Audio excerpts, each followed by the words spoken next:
pine martens kill grey squirrels because grey squirrels don't know about pine martens. Red squirrels know about pine martens. So in areas where pine martens are coming back, some people are illegally introducing them. They're wiping out the greys, and the reds are coming back. So there's all these balancing acts. If you look up that tree there, look up the trunk, you see the big chunk out of it, and see the top's missing. That's squirrels. Squirrels are incredibly harmful. They're an invasive species, and I'll show you what else they've been up to. We've got some gorgeous hornbeams through there, which were attacked by squirrels, but are incredibly robust. So they're making it, even though half of their bark's been stripped off, they're still going.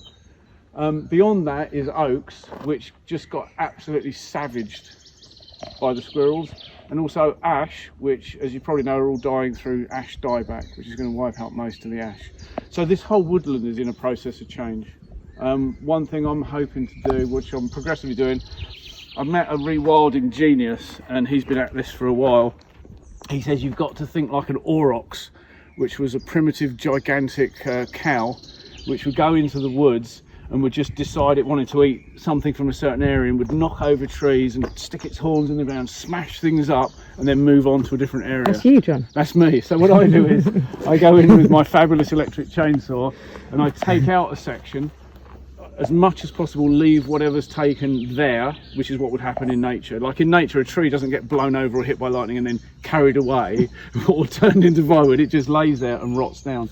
So we're doing that through here. There are basically lumps coming out of the woodland, either naturally through dieback or semi-naturally because the squirrels savage the oaks, and then I'll just take out groups of oaks, and then what happens then is, well, I'll show you. Why are the squirrels attacking the trees? There's a certain nutrient they like at a certain time of the year, is the official version. My belief is they're just wankers. They're wankers. Squirrels are wankers.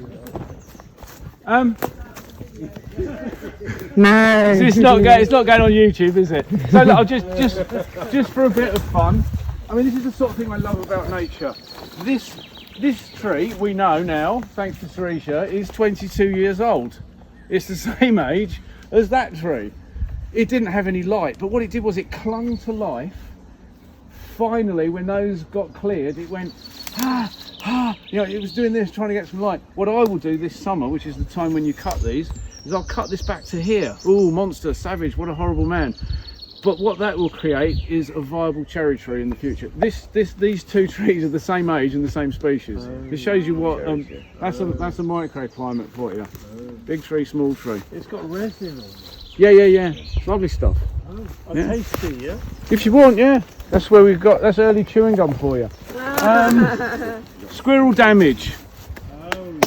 Yeah, squirrel damage, but this tree is still incredibly healthy. Hornbeams are well hard. Aren't they one of the hardest British woods? Yeah, they were used for, the charcoal was used for gunpowder. Yeah, and we used it in teeth in water mill cogs. Yeah. Because it didn't wear. Yeah. Amazing. I mean, look. And I'll show you oaks that have had less damage and are in worse shape. I mean, look, just look over there, that one. It's just been savaged. Yeah. Wankers. What we are working towards is mowing paths that do not intrude on the areas where we want less impact, so people can walk through.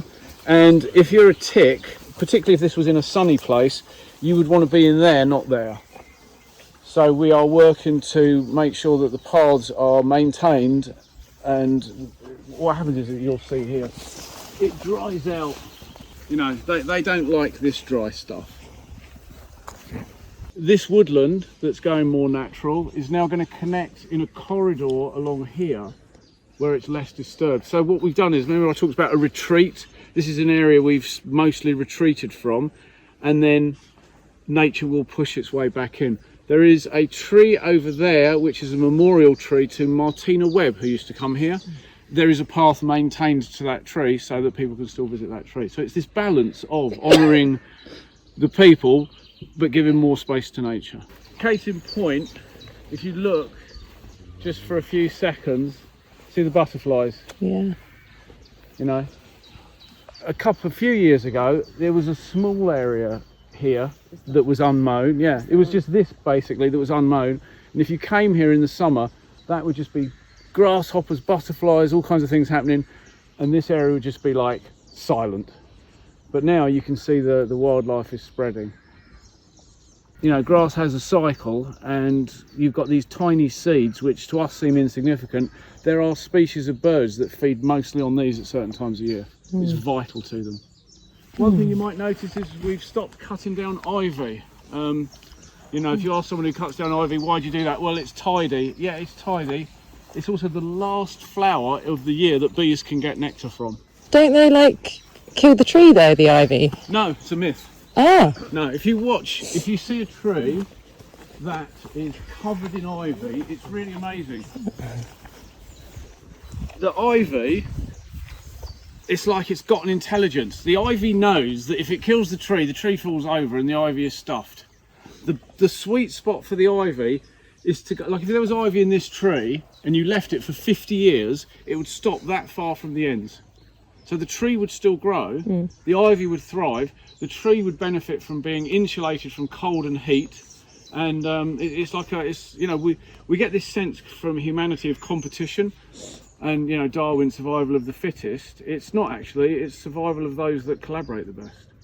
So yeah, there's so much collaboration in nature that has evolved over, you know, billions of years. I read, go on. So why is it just a common knowledge that's untrue, that says that ivy kills the tree?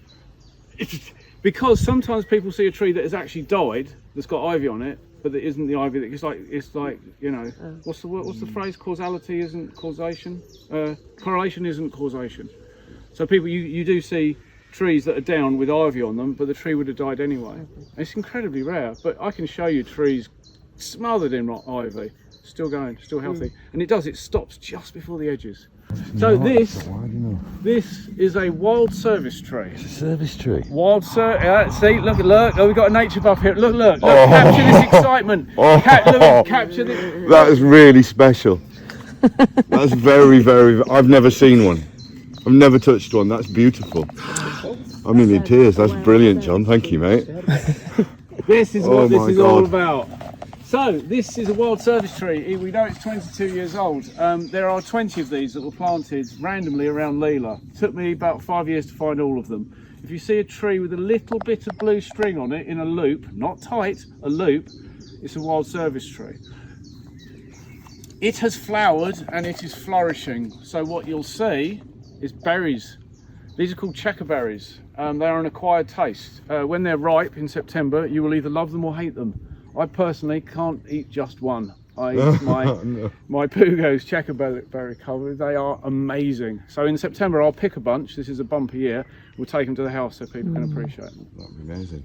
It's Rishi Sunak's country house. Yeah, Checkers. Checkers. Checkers is named after. This is called the checkerberry. Next to it. Yeah, and also the wood is very, very fine grained for carving. And in extremely good news, 3 have self-seeded down by Garikas's caravan. No. Yes. It's a baby one. It's baby, my little baby. I'll take you to see them.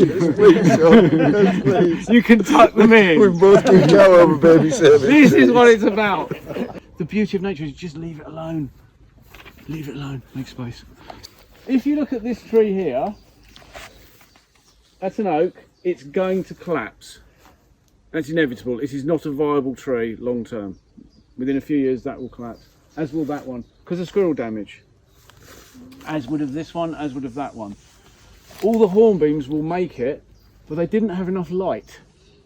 So what I did was I brutally killed 6 oak trees.